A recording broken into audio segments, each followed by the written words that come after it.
What are you, what? Oh, hey. What's going on, Viola Nation? It's your boy TVK. It is Wednesday today, so it looks like it's time for another Ask TVK where you can ask me whatever you want. And I'm joined by my friends Ken Kubota and Jin Choi.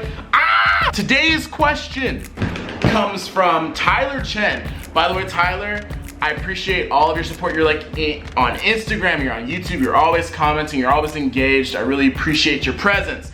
Here's your question. When choosing colleges, how should the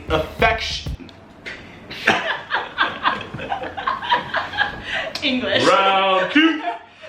Let's try this again. When choosing colleges, how should the location affect your choice? I feel like the city of a school can provide a lot of out-of-school opportunities to perform, teach, network, learn new skills, meet new people, and in general, just help build a foothold for having a successful career as a musician. So what cities could provide this and how do you choose? Love the question, Tyler. Okay, let's handle it. Ken, go. There's a lot of factors to be considered for a school and where it's located.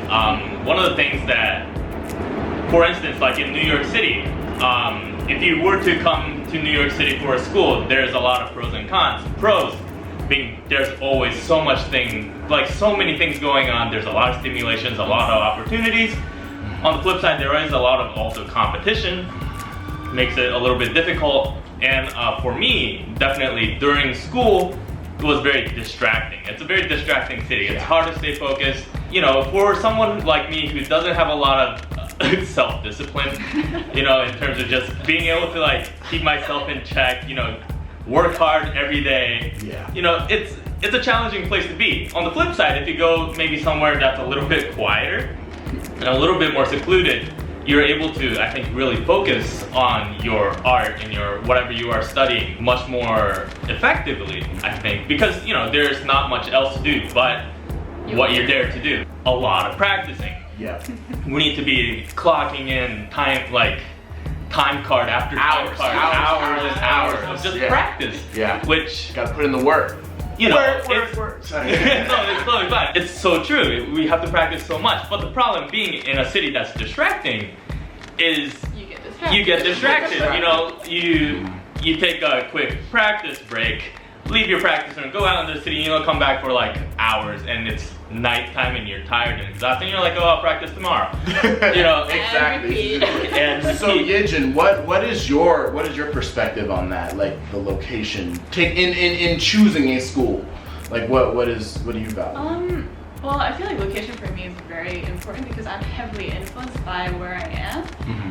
Because like right now I'm like graduating, so like I was choosing my next destination and my next school, and I decided to go to London because I've been to London before. I love the atmosphere, and then I feel like I get really inspired or just like devastated by it. Depending where I am. It's either or. Inspired, devastated. So like, take your pick. No, because I mean, yeah, sure, like you might love the teacher that you're going to, like you might love the school, but then like if the location does not fit you, then I feel like then you will definitely be affected by where you live. I agree. I have a really interesting perspective on this because I've lived both of these worlds. Right. I started my undergrad in Macon, Georgia at Mercer University. Macon rhymes with bacon, so you can imagine how exciting of a place it was. So what I would suggest is maybe not even let location be a secondary factor, especially when you're looking at undergrad studies. We're talking about graduate studies in Yejin's case. Yeah, and it's completely different. Your undergraduate studies are your most formative years. Like everything you've done before undergrad really doesn't matter. The undergrad is where you begin your journey. It's where you start your scales, where you get all of your technique from.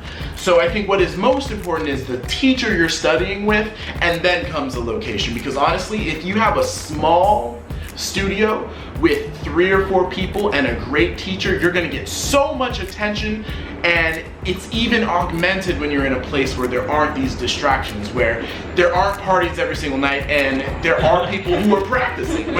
You know, so it's important to take into account that your priorities as a musician should always come first. Location comes second. And honestly, you're not gonna have much time to do any gigging or teaching anyway, because you're gonna have theory homework, you're gonna have musicianship, you're gonna have music history, you're gonna have to learn piano.